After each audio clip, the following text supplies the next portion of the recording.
Afternoon, sir. Yeah, let me start sharing the screen.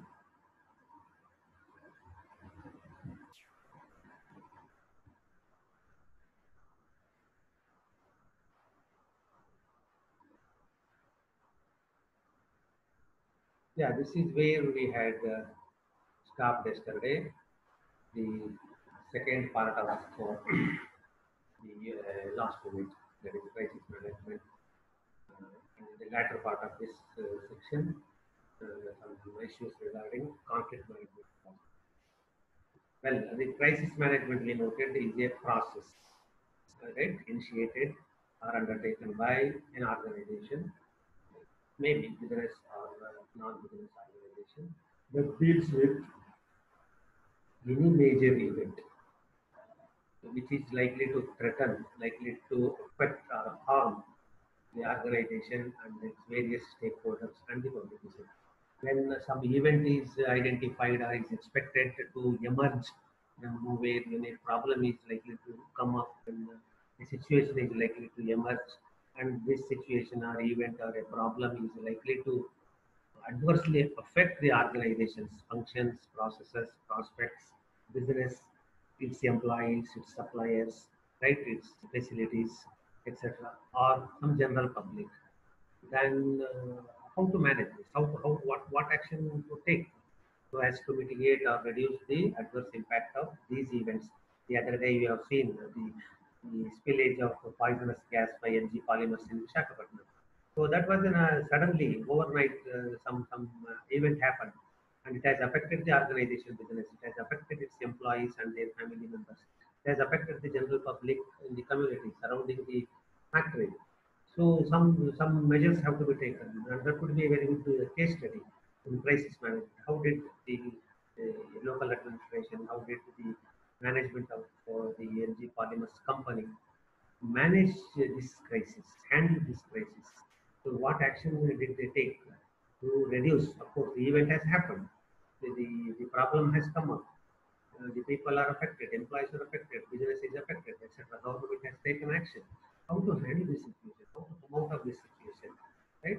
This whole issue is a process. It is a time-consuming process, and this process is collectively known as crisis management. So, what we understand by crisis management is that it is a process by which the organization deals with any major event that is likely to threaten, to harm the organization, its business, its functioning, its stakeholders, both internal and external, as well as the general public.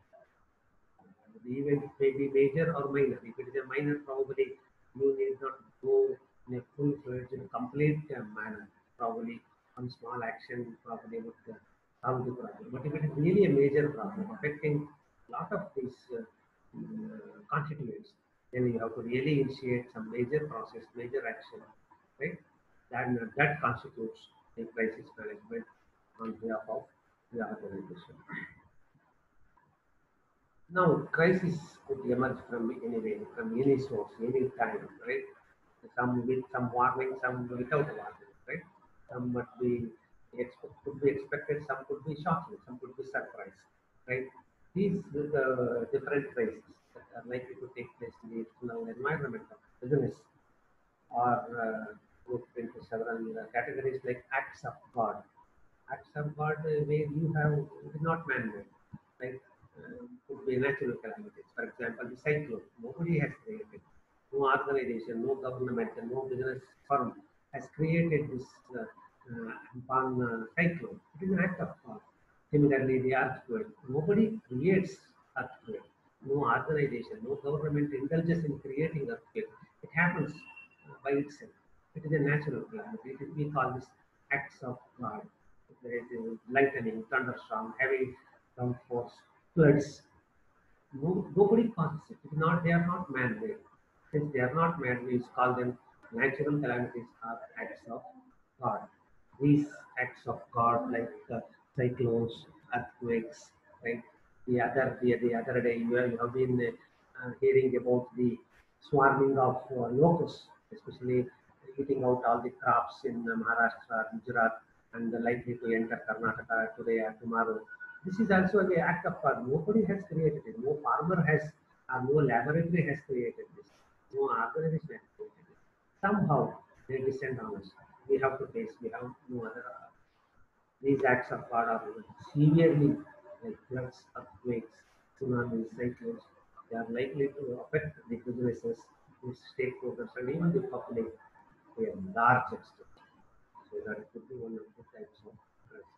Mechanical problems within your organism. Suddenly there could be a fire mishap, for example, the spillage or the bursting out of the oil tanker in the LG Polymers company, mechanical breakdown, suddenly electrical failure, electrical shutdowns.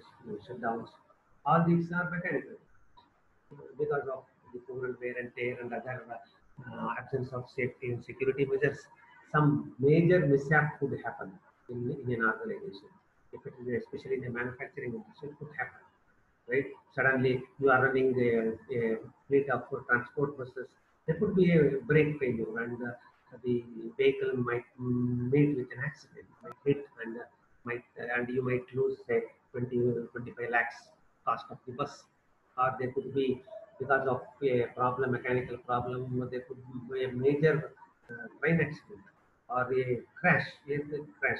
You are losing the hundreds of lakhs of rupees if the entire aircraft is burst out. For example, last week there was a major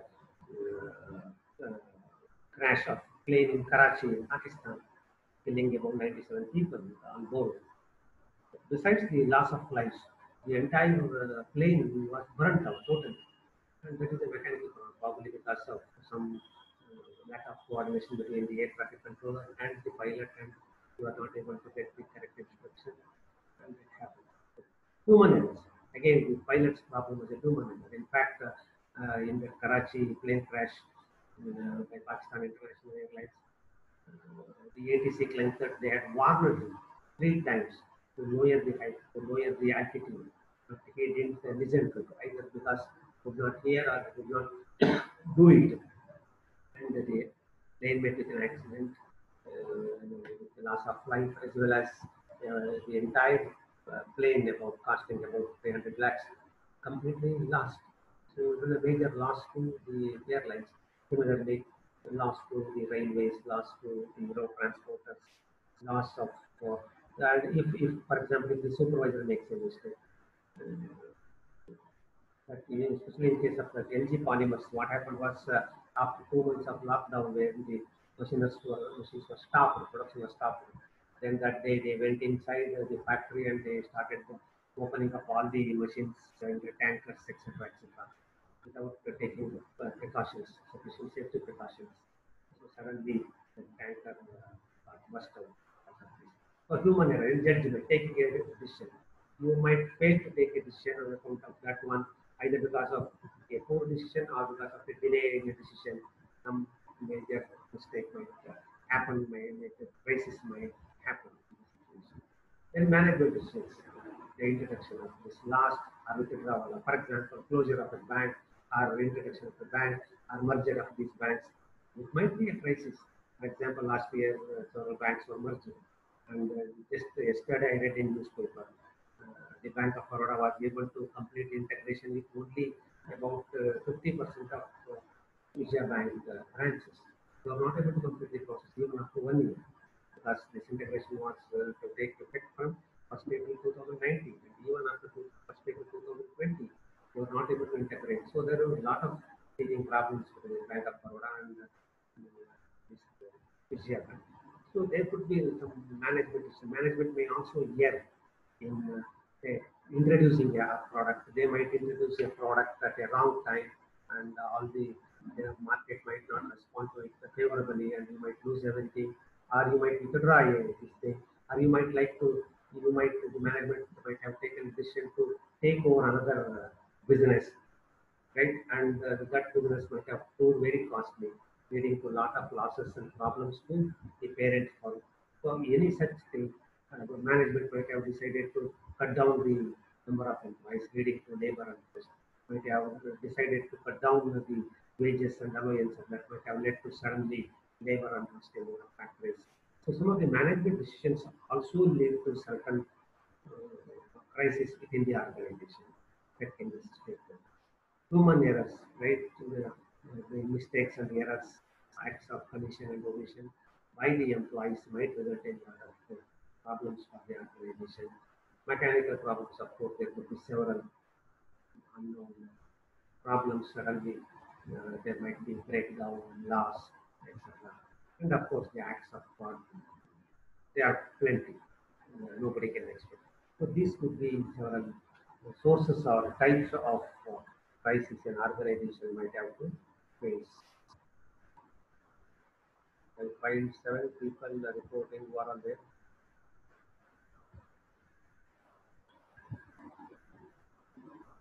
Security, Pooja, then it is Anup there, right? Who are all there? Okay, I will ask you to unmute your video later. So you can see some of these further classification are the examples of different crises, natural disaster like tsunami or cyclone, earthquake, etc. That could lead to a lot of loss, problem, so business, technological crisis, software failures, suddenly software takeover, crash, hacking. If we have seen a number of business firms, banks, finance institutions facing such cyber attacks, viruses and malware entering into their system and destroying their databases, etc. Confrontation, boycott of Nike. Suddenly, people or a section of the consumers. Okay, okay, great. Consumers may boycott your products whether because of some misconception. Also, now you have seen it that some Indians they are already started saying we are going to boycott Chinese foods because China was responsible for this coronavirus and such. There could be some for the Chinese firms there could be a big problem, big crisis now to win back their customers in the places like India, etc. Organizational misdeeds, misconduct by the employees, managers, etc., leading to cessation of business, loss of customers. For example, if a sales representative talks rudely to a customer, the customer might never come and he may go around spreading a word of mouth publicity about the organization, and customers may turn their back to your organization because of the misconduct of your employees. Workplace violence, strikes, if the employees become too restive, they may be indulging lot of damage to the property of the factories. We have read about such incidents happening in different factories and organizations. So rumors, rumors suddenly may emerge from nowhere, especially in this age of social media. Such rumors spread like wildfire. We call them viral. Is it not? Suddenly they become viral, and without checking the genuineness or veracity or whether it is fake or real, people start believing it, and they may indulge in lot of damage to the organization's reputation. This has been done this like this, done like this, that way. And of course, now you have these terrorist attacks. Suddenly, terrorists attacking a mall or a hotel or a beach resort. Or you have seen, you have read about these terror attacks, man-made disasters. The 9/11 air crash on World Trade Center is the biggest terrorist attack or man-made disaster. You have read about this. So these are some of the various types of crises that take place or events that take place in the internal and external environment of the business, emerging from different sources, from varied sources, affecting the business, its stakeholders, its public, its target audience. So all these crises, they may come one after the other. They may come happen simultaneously. They might not happen for a long time. Suddenly, they may occur. Some can be expected. You will get some warning signs. Some you might not get any warning signs, and there might be a lot of shocking element, right? Element of surprise, shock. You might not be prepared. The crisis is such thing. It is likely to threaten or harm your organization. It could be where crisis. And again, as we noted in these examples, by going by these examples on the previous case, we can even from the, the, the source of origin, source of emergence of these crises, you may say some of these crises, some of these problems, some of these problematic events might take place outside the organization. For example, the natural calamities, acts of God, right terrorist attacks, they take place outside your organization, but they affect your business. They affect your market. They affect your production and operations. They affect the health and safety of the lives of your employees. Some are exterior to the organization, internal to the organization, whereas some crises may happen within. We have seen in the previous slide the acts of omission and commission or errors of the employees, wrongful decisions of the management, right? Mechanical problems within the organization, power problem within the organization, problem of raw materials, etc. These are all internal to the organization. So from the point of view of the source of these crises, some of the crises may emerge outside the organization, affecting the organization, whereas some crises might emerge from within, inside the organization, from its own people, its processes, its systems, etc. For example, the cyber attack. It might emerge from within the organization. An intelligent employee might indulge in hacking the database of the organization. Or it might come from anywhere. For example, one fellow from Canada may hack my bank account. Right? Some are both internal and external. Some are purely external, like acts of fraud or terrorist attacks, whereas some are internal, like management, employee, systems, failure, mechanical. So we need to know where exactly these, from where exactly these crises emerge and appear in our environment, whether they are outside or whether they are inside, whether they are external or internal.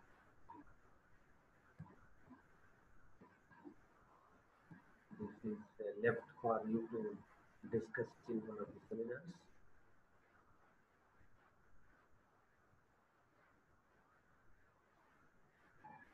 There are a variety of people. For the earlier two slides, you can refer to the source material. There appears to be some diagrams, not for I'm in college actually, so I don't have the. Please refer to the source material. Now, how do people react to the issues when there is a crisis? How does the organization or its management, its PR functionaries, how do they react? How do they respond to these crises? To the gravity of the crisis, to the source of the crisis, to the extent of its impact on the organization? How do we react? First one is zeros. Minds made up as soon as they hear of issues. Suddenly they will. Some of them are very enthusiastic. Zealots means kind of enthusiastic people. They are very eager to know. They are very eager to know. They want to they, see the finer side of the event, the positive side, the favorable side of the event. They will say, "Oh, this is what going to happen. This is going to happen. How we can benefit. These are our opportunities." So some people might react like this. As soon as they hear about the crisis, they make up their mind. So these are the good things that are going to have opinion, won't do anything about it. Some people are there who know, but they don't do anything. Crisis, they learn about the crisis, they understand the crisis, they collect all the information about the crisis, but they don't do, they keep quiet. They won't do anything about it. Let's see what happens. Let whatever happens to others, it will also happen to me. Why should I worry? Right? But my job is to know about this. Coronavirus, I can't do anything. Whatever happens to others happens to me. That way, people willing to discuss, open-minded will drive decision. Some people are there, they are called opinion leaders. They are very proactive. When the crisis is emerging, they are going to examine the crisis. They want to discuss, they want to dissect and analyze the crisis. They will share the information. They will talk to the others who are likely to be affected, like them, similarly affected people, and they will take some decision what to do with respect to that crisis. So they are kind of very proactive leaders. They take all possible decisions required to handle the situation. They don't keep quiet just by collecting information, just by knowing about the crisis. They do something proactively as to how to handle this. And whatever ideas come to their mind, they share with others. They request others to share their ideas, suggestions, right? Ways and means to handle this one. They talk to others, they discuss, they are open-minded. They are not, they don't think that whatever they know is the best solution for this crisis. They are open, they are ready to get lessons or experiences from others, right? Inputs and suggestions from others, whether it is employee or a supplier or a customer or a government body, anybody. They are quite open. Have opinion, won't do anything about it. Still, again, there are people say they are not going to be anything. Don't get confused with bullet 2 and bullet oh, 4. Have opinion, won't do anything in bullet 2 is a kind of positive. They are not going to disturb. They are not going to distract anybody. They are not going to indulge in unnecessary spread of rumors, etc. They read all the messages that come about coronavirus. They keep quiet. They are not going to forward it unnecessarily. They are not going to uh, they indulge in fear mongering, etc. They collect all the information, they keep quiet. They don't do it. Something to guide so it is somewhat good. Instead of doing any damage, at least they keep quiet. But this poor fellow is they know about this one, but they are not going to do anything positive about this. If opportunity is there, they will indulge in all this rumor mongering. You say it like happens like this. It is there in Shimoga, 20 people are there now. 30 people are affected, 40 people are quarantined, few people have died. They start, they watch all the news channels and they collect and do all these things and they start sending messages, especially with social media. So, leaning unfavorable. That might not really help in solving the situation. So there are people who typically react to issues this way. They collect all the information about the crisis or the situation or the problem, then they make their own conclusions and they start damaging the whole the issue by spreading fake, unfavorable, negative information. Then again we will come over to the other extreme of jailouts who make up their mind as soon as they hear of these shows.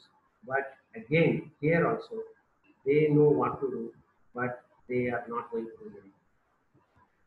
They are very enthusiastic.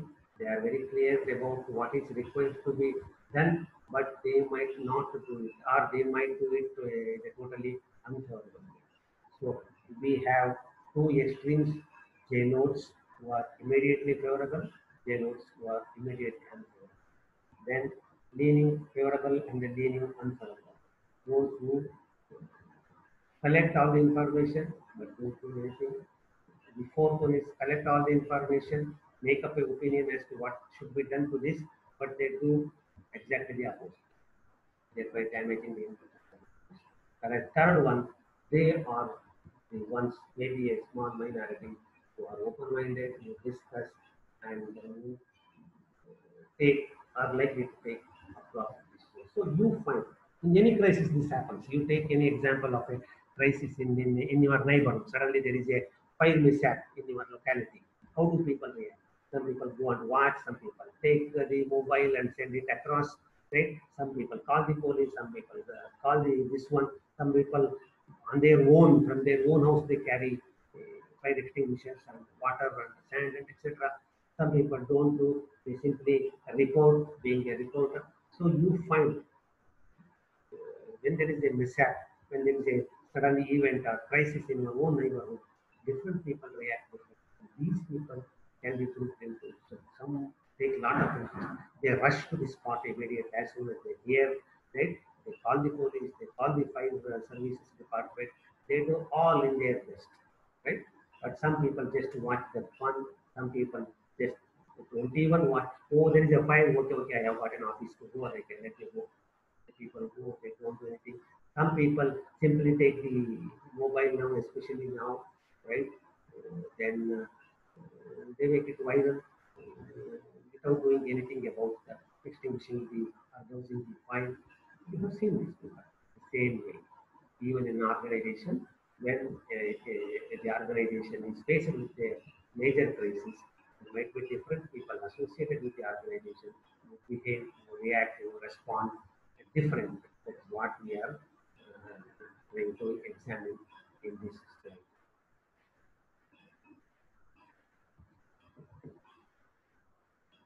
Now, what should be the objectives of the crisis?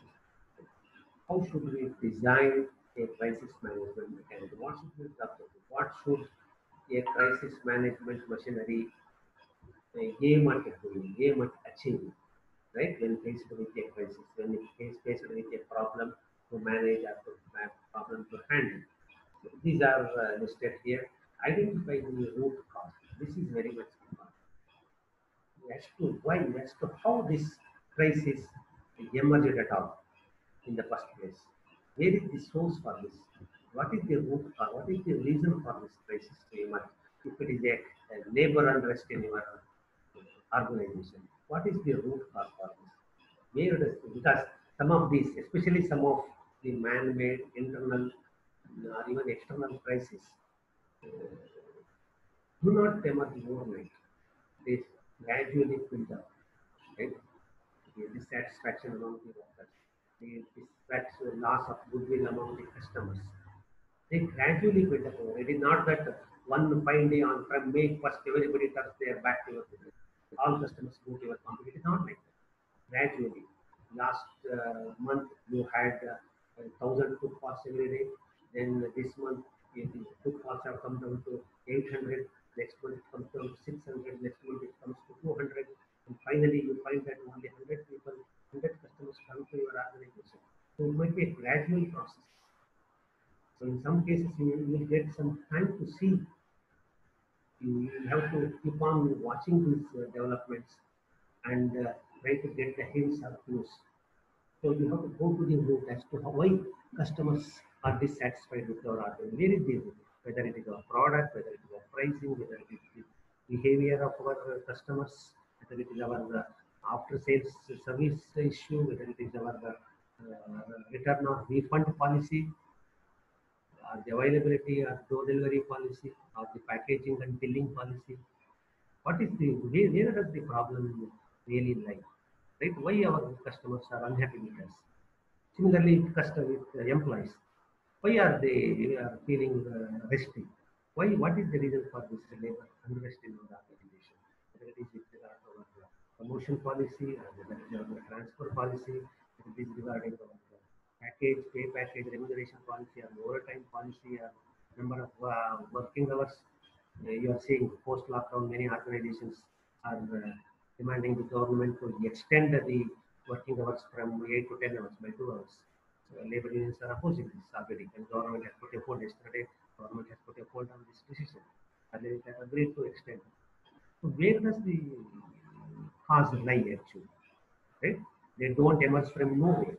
Problems or crises, especially man-made problems, don't emerge from nowhere, from vacuum. They emerge from within. Right?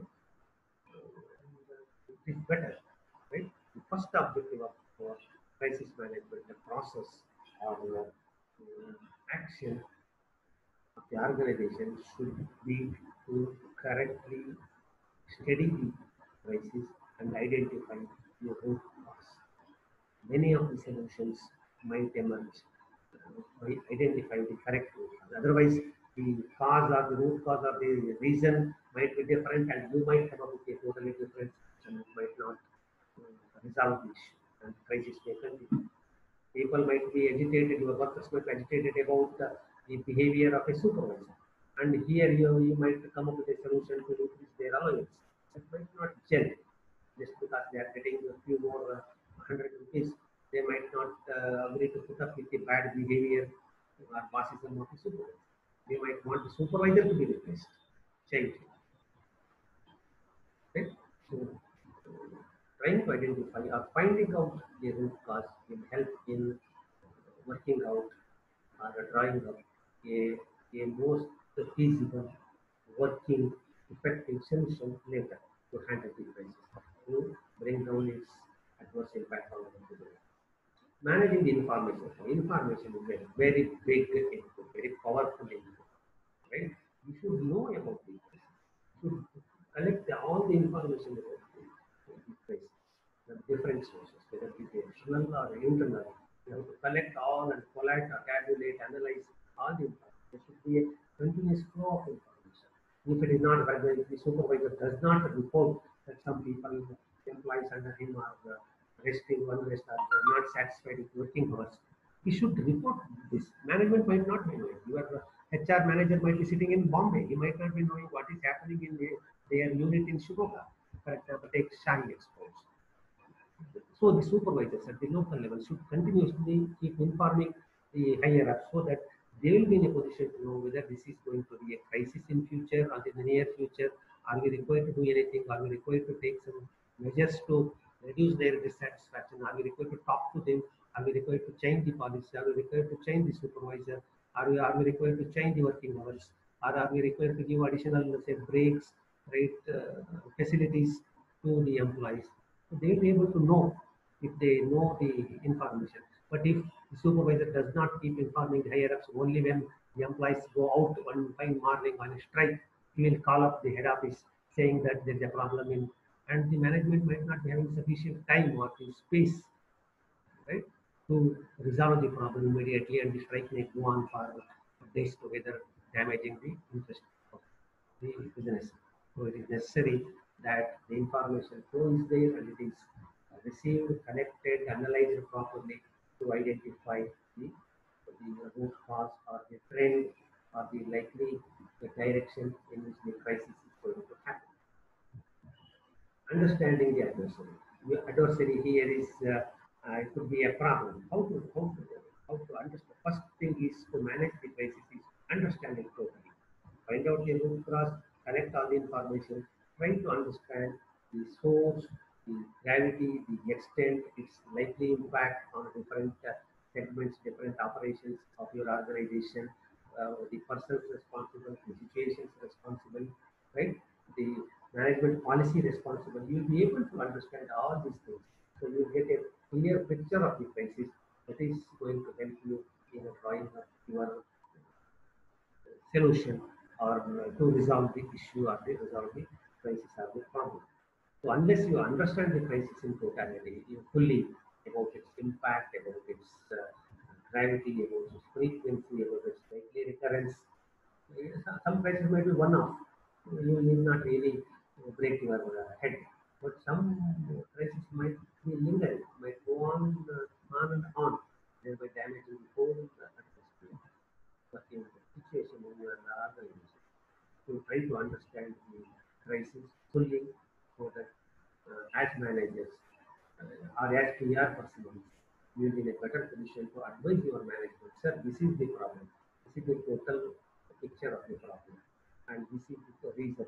These are the people. These are the businesses or the operations affected. This is the extent of this impact, the loss of business, loss of turnover, loss of sales, loss of exports, loss of profit, etc. And these are the decisions you might be able to take to reduce this crisis, impact of this crisis, right? Or the gravity of the problem.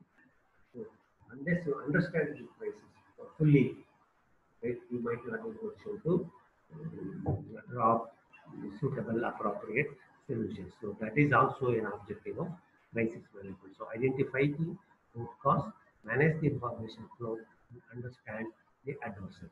Here exactly the problem is. Get a complete, total picture of the situation. That should really enable you to work out properly.